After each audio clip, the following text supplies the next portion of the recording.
বান্দারে কষ্টের সাথেই সুখ আছে, কষ্টের সাথেই সুখ আছে, কষ্টের পরেই সুখ আছে। দুইটা শব্দ, কষ্ট এবং সুখ। আমরা চাই কি? বলেন না, আমরা চাই কি? আমরা চাই কি?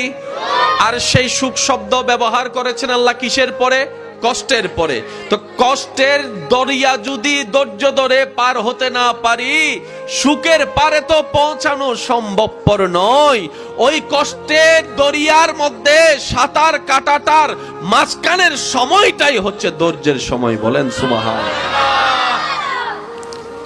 সুখ আছে কোথায়? কষ্টের পরে। কষ্টের আগে কোনো সুখ নাই, কষ্টের আগে কোনো সুখ। তাহলে যাদের এই সুখের দরকার তাদের আগে মেন্টালিটি সেট করতে হবে, আমাকে কষ্টের সাগর পাড়ি দিতে হবে, আমাকে কষ্টের রাস্তা